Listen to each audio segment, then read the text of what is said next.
Hi, I'm David Petersen, the creator of Mouseguard, and welcome to Creator Commentary for the third series of Mouseguard, The Black Axe. This episode will cover Issue 2, or Chapter 2 when it was collected into a hardcover. This commentary will not have the book's visuals. Please feel free to follow along in your copy of the story, either in issue form or from the hardcover, as I talk about the behind-the-scenes details, art notes, and my headspace as I go page by page and panel by panel. Also, a fair warning, there will be lots of spoilers if you have not yet read this volume or the rest of the Mouseguard series. The outline and script for this issue are dated mid-2010. If issue 1 of Black Axe was to be the call to adventure, with M getting Kellanah to join her on a quest for the Black Axe, issue 2 was to be the crossing of the threshold issue, where the two gain another helper character and journey over the sea beyond the edge of any mouse map. Cover. The cover features our three main characters, aboard Conrad's ship, the Red Snapper, on the high seas. For the visual of the Red Snapper, I first looked for existing model kits or reference photos to build my own model from, but I didn't find anything that fit my needs. I found huge sailing ships that looked too royal or too piratey. I found Viking longboats and junk boats, but I needed a medieval-looking boat that had a sail, could fit having three aboard without being on top of each other, while also still being close enough together to never be apart while aboard, and that the ship could be easily sailed by a crew of one. So after looking at the shapes of a lot of ships, I built my own model from scratch, making up the proportions that looked good to me. The model is made mostly of cardboard and Bristol board cardstock. There are some wooden bits on there too, like the mast and the railing supports. The whole thing is held together with tape and rubber cement, and then later loads of hot melt glue to repair places where the rubber cement gave up. The front cover, or right half of the image, was meant to harken back to Conrad being the focus of the fall issue 2 cover. Here, though, I wanted to include a jug of spirits, and to correct the idea of his fall weapon being a human fishhook. It's presented as a straight, mouse-sized harpoon on the cover. All the splashing water near the bow of the ship was originally black ink that I did a color hold on in the digital coloring stage to make lighter than the ship. Inside front cover. I didn't mention it in the creator commentary for issue 1, but Julia and I had taken a trip to Ireland leading up to me working on Black Axe in earnest. And on our first full day there, we went to Trinity College in Dublin, where they have the Book of Kells on display. Having already referenced it in fall, I was anxious to see it in person and the exhibit about how it was made. It was an inspirational moment for this series, and I was able to buy a book in the gift shop that had much better reference. The border of this piece is actually based on folio 129V, with the lower left quadrant filled up with a design from folio 188R. The theme of the text on this piece is about the legend of the Black Axe being able to travel very quickly by riding the backs of beasts, which ties in with the sea voyage of this issue. Page 1, Panel 1. In the original outline for the issue, M and Kellanah arrived in Upper Port Sumac, and there would be a scene with them descending the very long stone steps down to the lower section. That was to help establish the height for the falling scene later in issue 6, but I nixed the idea of them arriving by air since they departed by water on the duck's back at the end of the last issue, and it would take more panel space to show their climb down. Panel 2. As a Boy Scout, I was taught about the edible fruit on the staghorn sumac. They look like bunches of little red fuzzballs, each berry slightly larger than a BB. You pull off a bunch, also called a drupe, with your teeth, and suck on them until the flavor is gone, and then spit out all the seeds. It tastes a bit like undersweetened lemonade, a little tart. I've loved their visual look, and since I already had a town on the map called Port Sumac, I decided to populate it with a grove of them. The ale is called Rourke because that is the scientific genus name of the sumac. Panel 3. I think in the line work near the cluster of lower dwellings, you can see the lines in the rock face I meant to imply stairs. The tiny duck in this panel is just an open spot in the inks of the water that I colored differently so that it would stand out. Panel 4. Our big reveal of Lower Port Sumac. I wanted this to feel like a mix of Wood Tick on Scab Island from the game Monkey Island 2, and the town in Malta built as Sweet Haven for the live-action Popeye movie. I made a model of this entire town, but I didn't start from scratch. The medieval cottages and homes I'd already made with Julia when illustrating Barkstone for the fall hardcover extras were still in a drawer, with a few new quick printable free paper models added for variety, 2 of which were little boat paper crafts I tried to use when making the design for the Red Snapper. I started gluing them to sticks and placing them on a sheet of styrofoam. I added docks and ladders with cardstock and had a town I could now illustrate from multiple angles. Page 2, Panel 1. Since I wanted to draw M and Kellanaw progressing through Port Sumac while the narration described the town, I was happy to have that model so I could pick angles and shots I thought would work well. Looking closely at the signs in this panel, I see one building with the outline of a jug that is a potter's shop.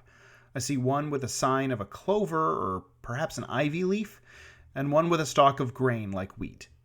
There is also a mouse sewing sailcloth, a pair of mice rolling a barrel down a ramp, and some mouse trying to get customers in by ringing a handbell. Panel 2.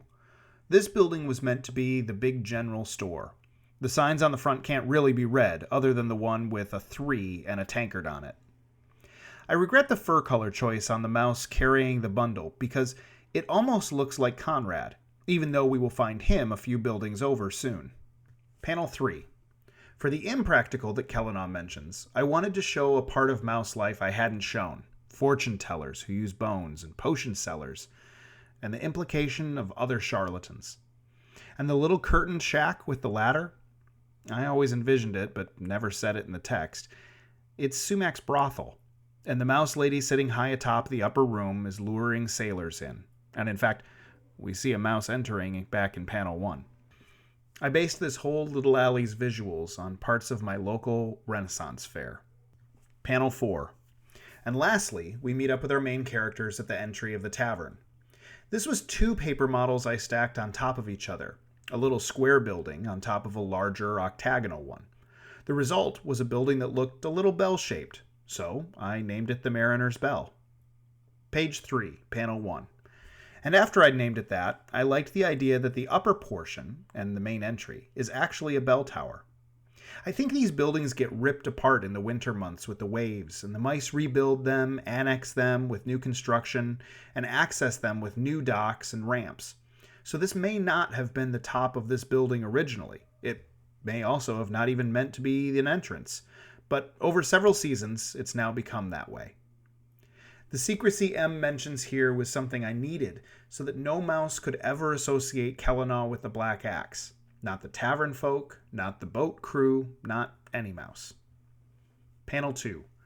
Kellanaw's dialogue is something I was asking myself. I didn't have a clear idea of how to get Kellanaw to barter Conrad's services. I'm sure by the time I was drawing this page I had it planned out, but when I was originally planning and writing the dialogue, I was still working out a solution. Panel 3.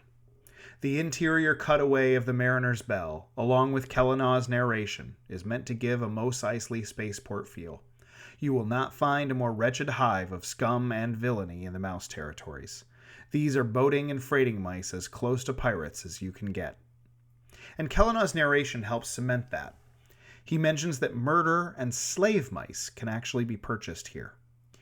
I built a new model for the interior of the Mariner's Bell. It's a bigger scale than the exterior model. I made it from cardstock and cardboard, and lined it with printouts of the window designs and stone cellar walls. The circular staircase was made out of craft sticks, glued to a drinking straw.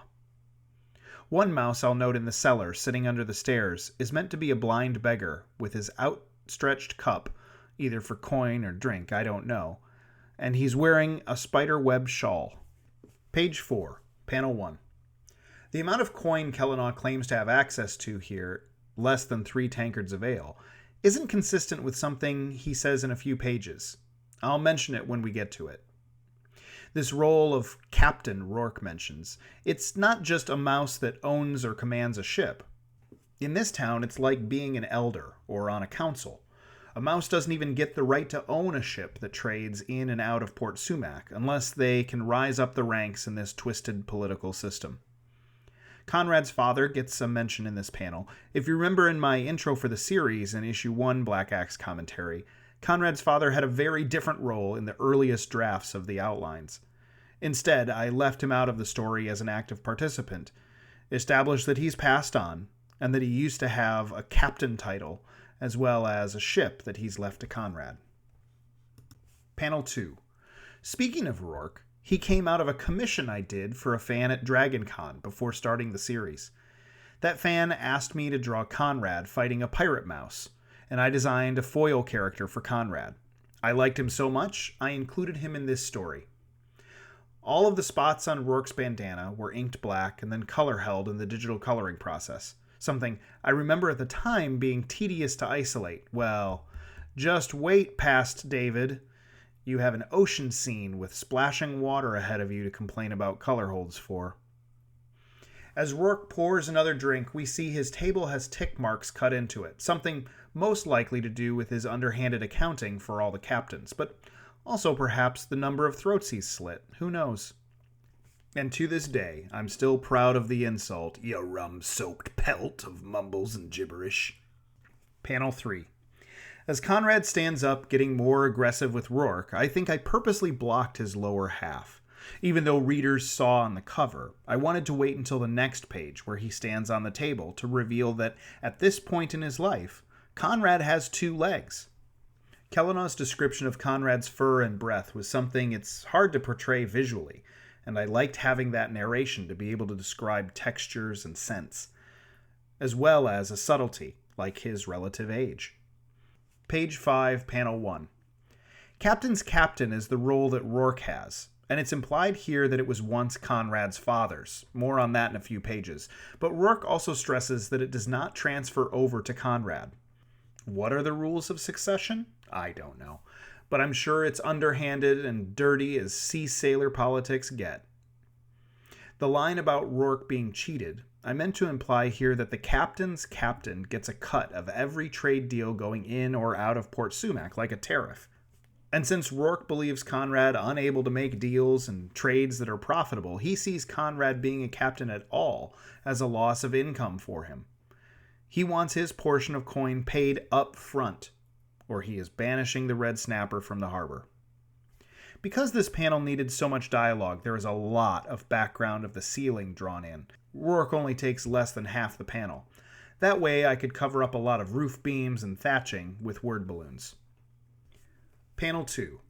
I'd tried to get the piratey dialogue spellings going with these two, but in this panel I miss one, where Conrad says you and ya in the same sentence.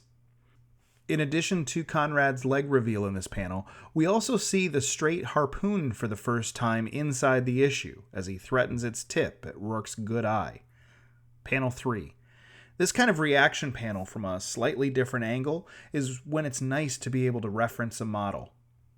All swords are out, and I'm putting Conrad in a storytelling position. First, I had him lose his temper to set his character, and now I want to be able to show the negative consequences of those actions, but also make him desperate and cornered when it comes to his future and his livelihood. I'll talk more about that in a few pages. Panel 4.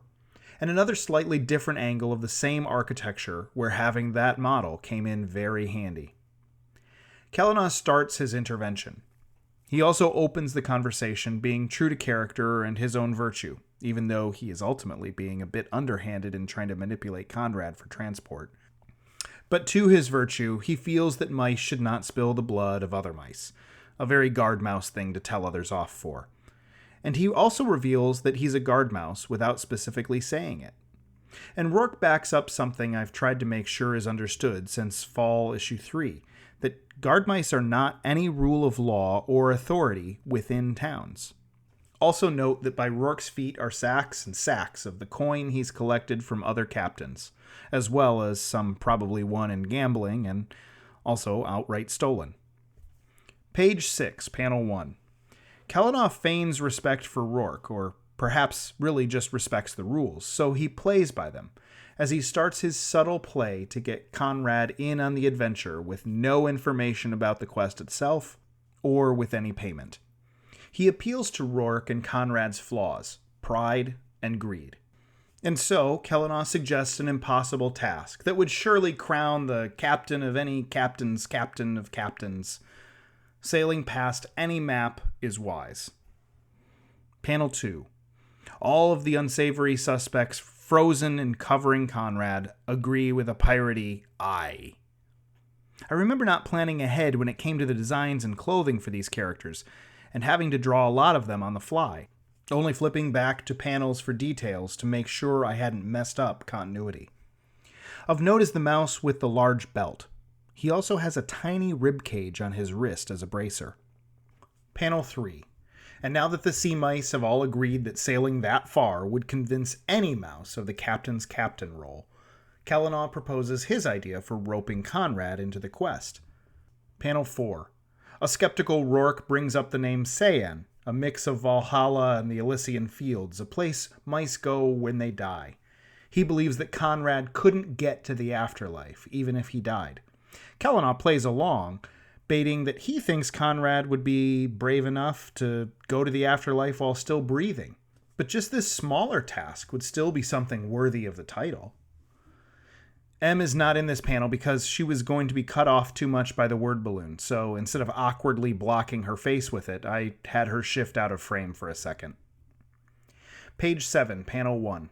Oddly, Rourke now boasts that he'll make Conrad the captain's captain, and not just a captain on the council. Rourke, that's what we were talking about all along, mate.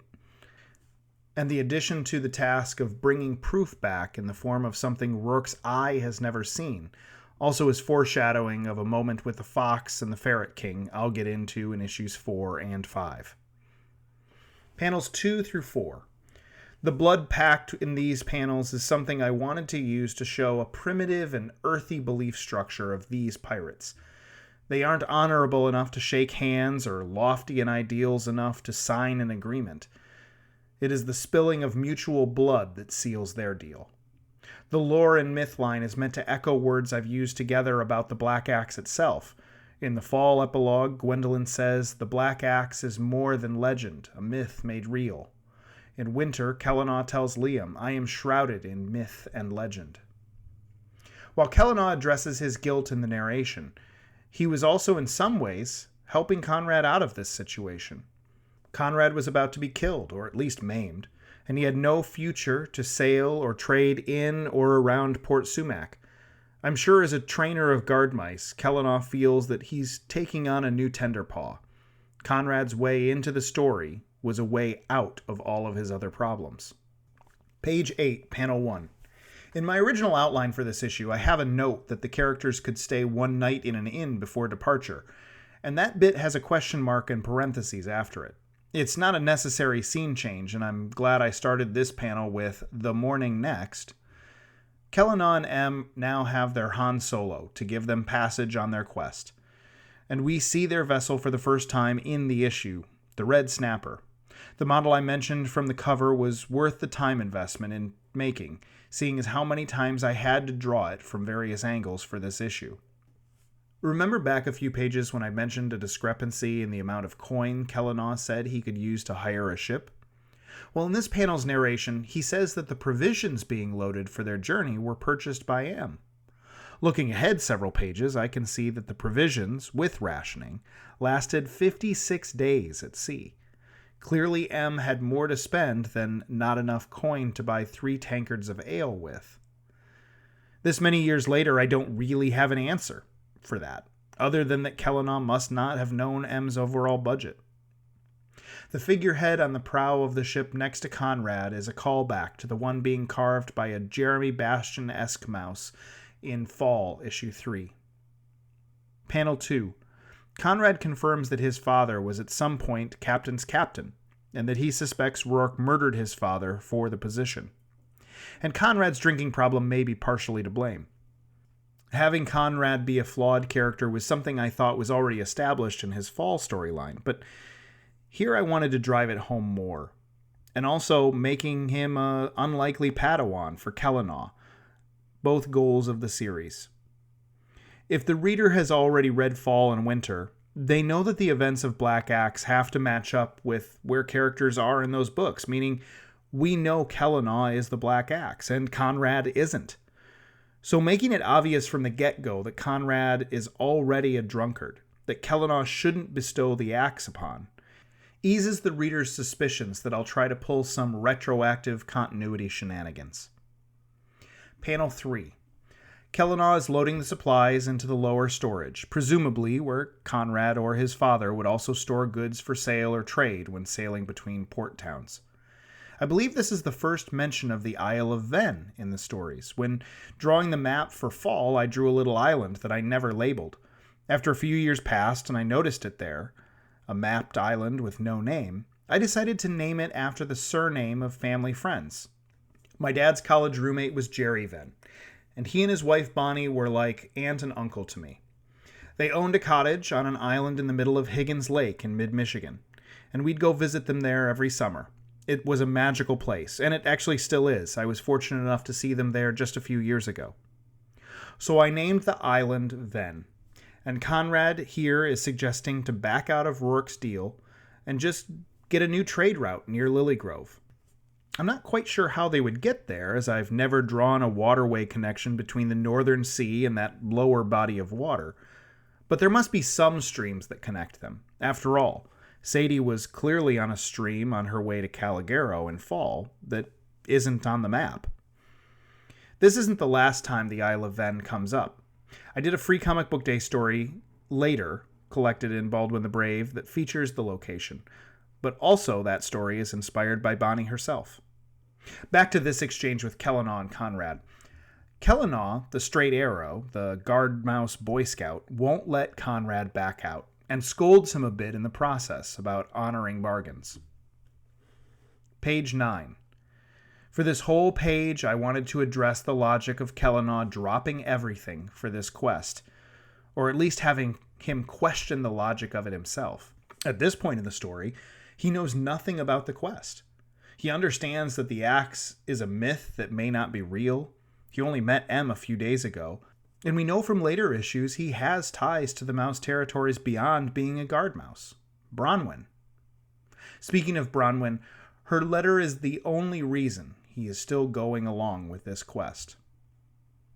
The dragonfly in panel 4 was something that came out of that nature walk I took before starting issue 1. The park where I took photos had a remote and secluded pond at the back end of it, and was swarming with dragonflies. I tried very hard to get good photos, but they moved too fast for the digital camera I owned at the time. That memory came back to me when thinking of a way for Kellanau to get word back to Bronwyn, who, at this point, the reader only knows as his matriarch. But we know after reading the later issues of this series, she is also the love of his life. The contents of Kellanau's message is never actually revealed, though. I'd thought of a scene showing that his letter never arrived, or maybe it was never opened. But ultimately, his only news to her at this point would be that he is about to depart, and that he loves her, and perhaps that he will return to her as soon as he can. But that doesn't change the outcome if she's read it or not. She thinks he's gone to become the Black Axe, and she lets him go, because of how important that is. The last panel is also another example of M being able to speak to other creatures, and that Kellanau does not yet know how to do this. Page 10, panel 1. Having just drawn that ship and knowing I had pages of it still to draw, I started their journey by drawing a map.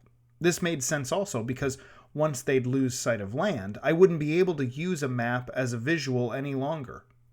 Also, since there was no map printed in the Black Axe individual issues, that was added later when collecting it as a hardcover, I wanted to give some context without forcing a fan to pull out their copies of Fall, Winter, or the RPG for a map of the territories.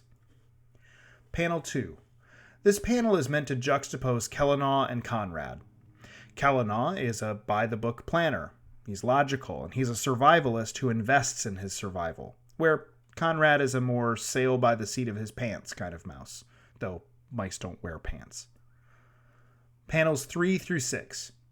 M using constellations to navigate by was a benefit to add to her character as somewhat of a mystic, some mouse with mysterious knowledge that seems a bit like magic, but also helps explain that their route is somewhat recorded in the book so that I can eventually justify them getting back home. Not to mention, get to the axe in the first place.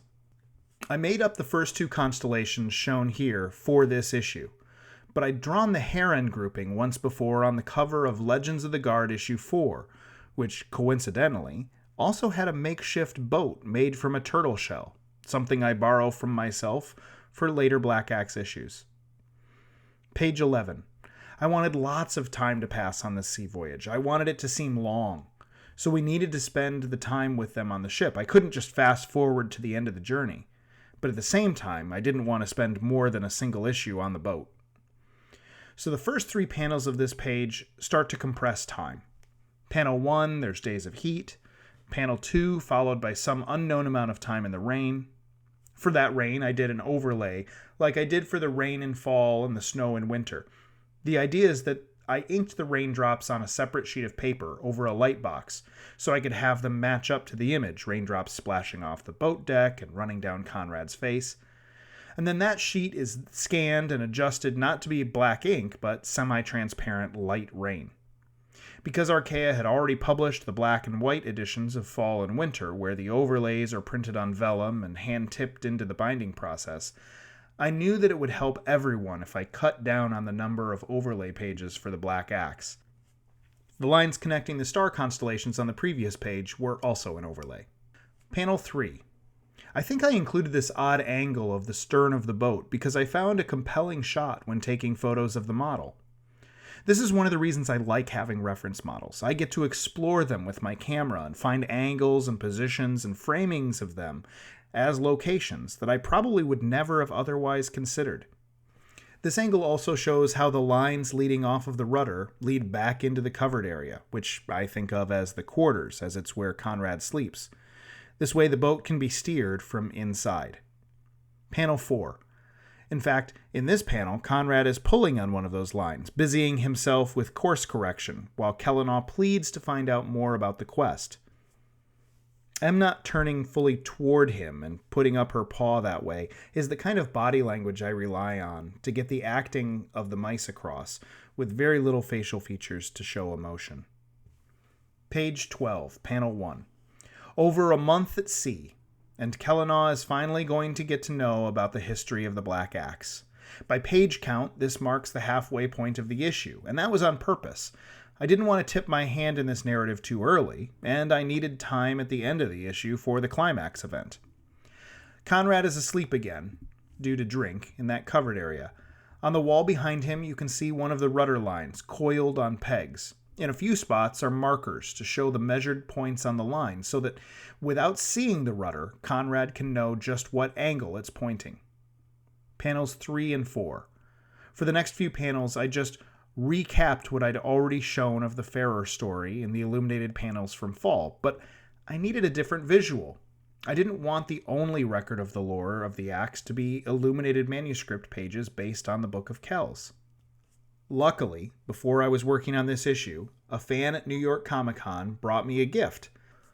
A booklet that reproduced the entire Bayeux Tapestry, an 11th century embroidered cloth 230 feet long that shows the Norman conquest of England. I loved the look of it and thought that it would be a perfect way to show Axe lore. In panel 3, the lower border has flames, meaning to be the fire of Farer's forge. Panel 4 has border icons on the top of a hawk, fox, snake, and wolf, predators sung about in the refrain of the Ballad of the Ivory Lass from Winter issue 4, and along the bottom are symbols for each season. Panel 4 also has a depiction of Lockhaven, with stitching above it suggesting a beehive. The mouse in the doorway of Lockhaven has a pauldron, the shoulder armor Kellenaw also wears. That way the imagery I'd shown so far of the Black Axe in illuminated pages would coincide with this mouse, who first held the axe. The idea that the axe had been forged long ago and that Kellenaw couldn't possibly be as old as that was something I'd avoided answering directly since his introduction in Fall. And in Winter, Kellenaw talked around it in his conversation with Liam. Obviously, by this point in Chapter 2 of the prequel, the reader knows Kellenaw wasn't the first mouse to wield the axe, but Who else did and when is something I've only just started to suggest here, and I'll deal more with it in a few pages. Page 13. This page is a 180-degree rotation of the previous page's layout. This being a prequel story, I found writing it very challenging because of how the events have to tie in with the fall and winter books. I ended up figuring out that the parts worth exploring were scenes that either gave meaning to the moments the audience expected were coming, or to add context that made the reader see the later events from a totally different perspective. And with panel 1, I start adding details to the story the reader already knows to explain how it's even possible that Kellanau and Em are related to Farrer, since it had been previously stated that his entire family was killed by predators. He remarried, and I get an almost unreadable family tree back in there again. The edge of this bit of the tapestry being frayed was meant to help explain why this part of the story may not have been recorded elsewhere. In the Illumination, for example. This end of the tapestry was severed and lost for a time, even to those recording Axe lore. The rest of the page's panels are just the necessary conversation and visual beats for the lineage and connection to Farrer to be communicated to Kellanau. In the last panel, I want to point out 2 names on Em's line of the family tree. Her brother Ben, who becomes part of this tale in a few pages, and up higher, an aunt of Em's, Piper. That is the same Piper as Piper the Listener from the 2016 Free Comic Book Day story, where Kellanau is inspired by a mouse who can speak to animals. Page 14. More tapestry. Panel 1. The pullback to mouse paws holding the tapestry was to put the embroidery in context. This is also Em's paws, and the background is that of Shorestone, where the tapestry can be seen again in Chapter 6.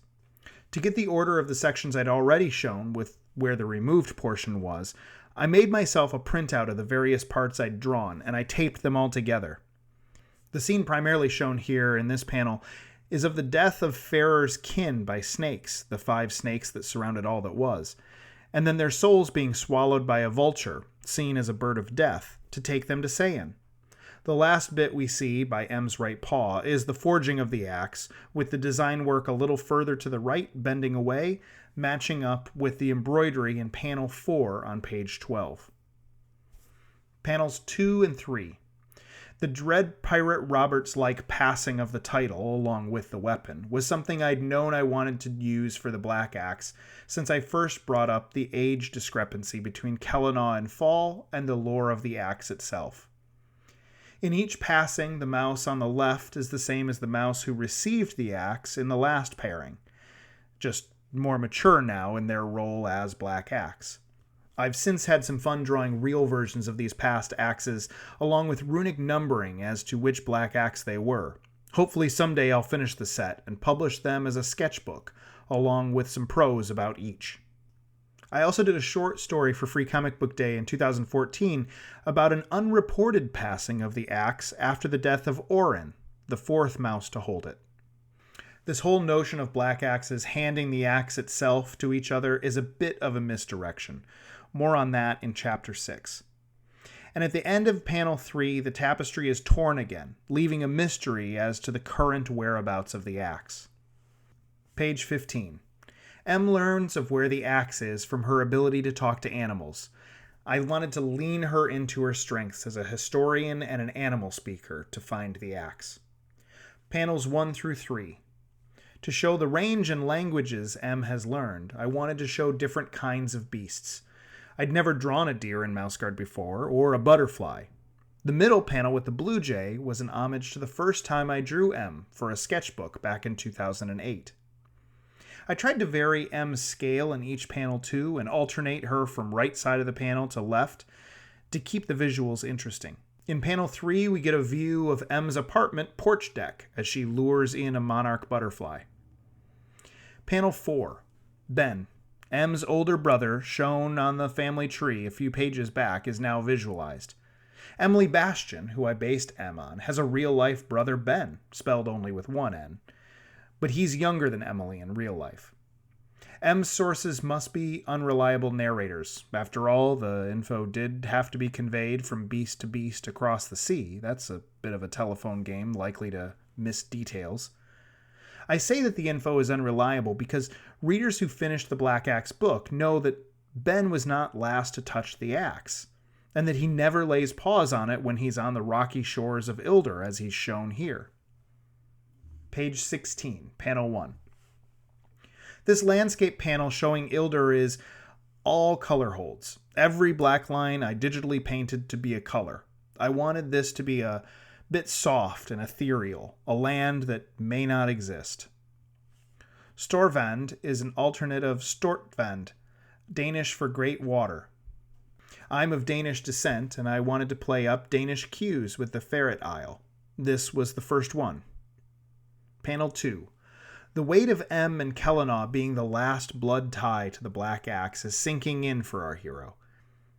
I'd had M claim in issue 1 that they were the last 2 living descendants, but now that I've introduced Ben, I've made a possible third. Why does M suspect him dead? Because that way what I wrote for this issue didn't contradict what I'd written last time. Or perhaps the information was also conveyed to her by a hornet, a moose, or a robin. Panels 3 and 4. With the exposition info dump I'd just given the reader all finished, I used Conrad drunkenly waking up to end the conversation. Playing with the font for Drunk Conrad is something I'd done back when Conrad passes out in issue 2 of Fall. And since drunkenness is hard to get across in one panel, the topography got to do the hard work for me. Page 17. This page is a 180-degree rotation of the previous page's layout. Panel 1. Conrad the Drunkard is now going cold turkey on a dry boat. No more jugs of ale, mead, wine, beer, or otherwise. Conrad's narration implies Conrad is agitated, but without me needing to get into depicting full withdrawal detox and DTs. Panel 2. The idea of tentacles came from one of my original ideas of the fun adventures Kellenaw and Conrad would have in a more anthology-style Black Axe book. A fun visual of them battling the strange and unusual settings. What cephalopod would be that close to the surface and have tentacle ends that small to be the right scale, you ask? I have no idea. This was just a case of me wanting to do the visual I had in my head, even if it didn't make complete sense. Panel 3. I love Conrad's dialogue here, implying that some beast that big and frightening might be holding the world together, and that killing it could make the land crumble, or that you would become something more than a mouse. And that's a perfect description of the mouse who wields the Black Axe. To get the underwater, above water effect, I inked the above water portion with a brush, wobbling and distorting my lines as I went, but I screwed up on my first try and accidentally inked the bottom of the boat that way too. The bottom of the boat should be in focus for us as it's underwater with us.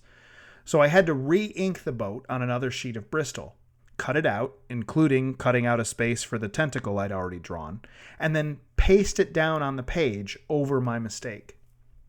Panel 4. This panel is all about Kellenaw making a distinction about the driving force of ambition. He and the guard mice he trained strive for greatness out of selflessness, a need to serve, and that he sees Conrad as the kind who does it for glory and gain, and also minimal effort for maximum effect to the point of laziness and apathy. The angry squiggle in Conrad's balloon I usually verbalize as a slight growl. Urgh. But in my head, it also stands in for any imaginary mouse swear you want to think of. Page 18, panel 1. The food is gone. 56 days at sea, and they are going to have to find land or resort to other measures.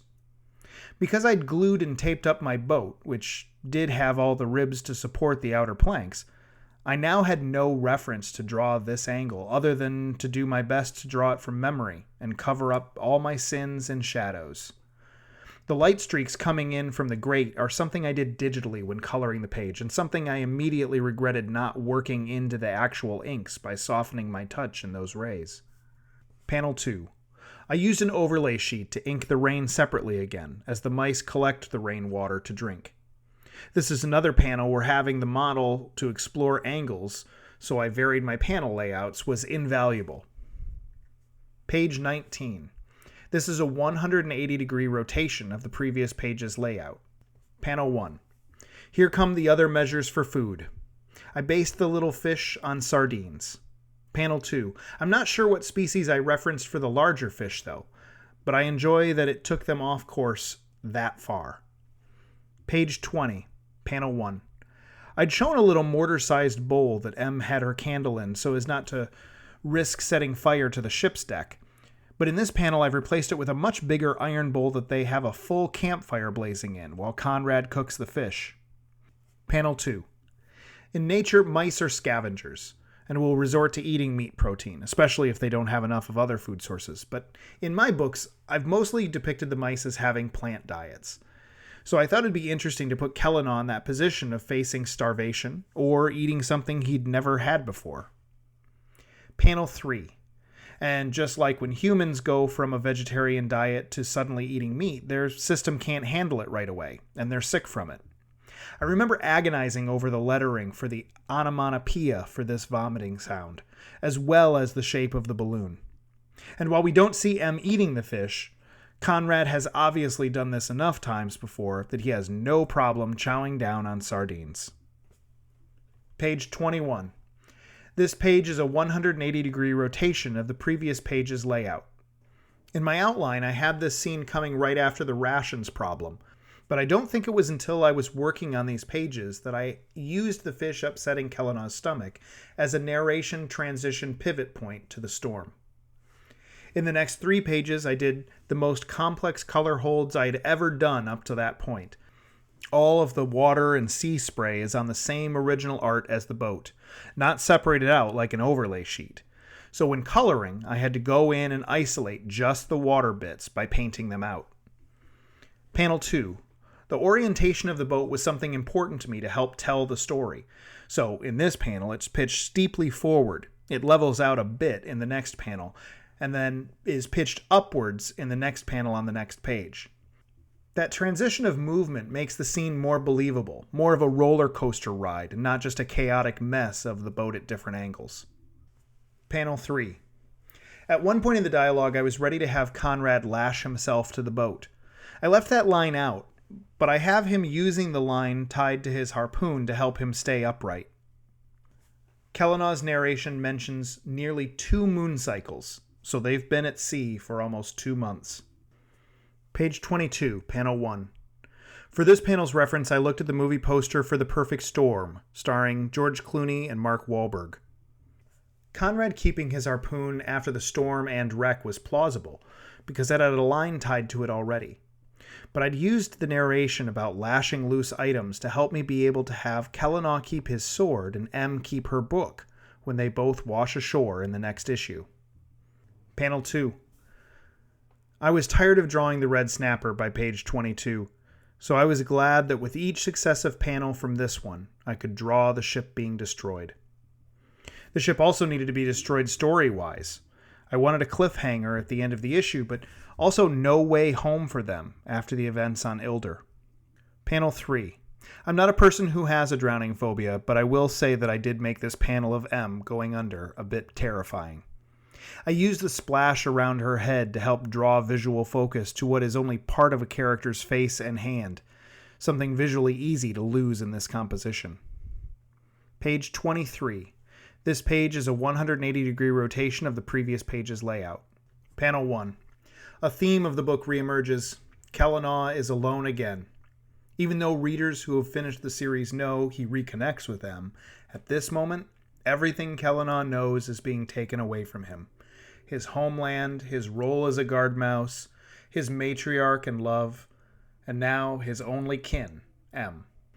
The round dot eyes, slightly wider apart than normal, help show his shock. There was also a glimpse of a rope tied to his sword, as I mentioned on the last page. Panel 2. In my original outline, rather than Conrad clinging to the ship as it goes down, I have it noted that he goes over to save the rum.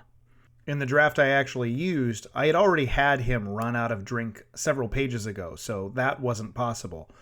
And I'm glad I didn't have him more worried over jugs of alcohol than his fellow mice. That might have been a bridge too far for his character, and still allow fans to connect with him. Panel 3. Here's another view of Kellanagh's sword tied to his belt as he goes under. All of the line work is color held on this panel. I remember it took a bit of practice getting the fur to look like it was floating underwater. I'm still rather proud of all the cliffhangers I set at the end of each issue in this series. I was inspired by old serial movies and radio shows, and the major scenes of the original Indiana Jones films, where the characters are often thrown out of a frying pan and into the fire, and then climb their way into a new frying pan again. And while this cliffhanger has some limited effect because readers know that Kellanau survives ultimately, I had taken away enough obvious answers as to how he survived that the how was going to be the interesting part to find out in the next issue. Pin-up by Sean Rubin. Sean and I met at the New York Comic-Con in 2009. We were introduced by our mutual friend Alex Kane, who was a video game programmer and writer and aspiring comic book writer at the time. Sean was still in college at Princeton, but was friends with Brian Jakes, the author of the Withdrawal series, and was gearing up to illustrate some of those books. When we met, we were each a bit leery of each other, and we didn't say much in conversation. At that time, there was some odd resistance by Withdrawal fans about Mouse Guard and vice versa, as though one book was stepping on the toes of the other. And Sean and I were each worried how to handle what the other probably thought of us. He emailed soon after that New York Comic-Con, and behind the veil of email, we opened up to each other to discover without pretense or posturing, we were each fans of each other's work. Sean offered to do a pinup, but at that time, I already had all the pinup slots turned in for winter, so I accepted, but told him it would have to wait a while until I started Black Axe. Before the Black Axe series, though, Archaea agreed to let me do Legends of the Guard, the anthology series, and I asked Sean to illustrate one of those tales. He brought Alex Kane on board to write the story, and it's a beautifully told legend called Potential that is collected in Volume 1 of Legends of the Guard. When Sean did this pinup of Kellanau and Conrad for Black Axe, he'd already illustrated 2 of the Withdrawal books and covers for about a dozen of the audiobooks. It's drawn in pencil on cream paper. I'm fortunate enough to own the original. And then it's all digitally colored by Sean.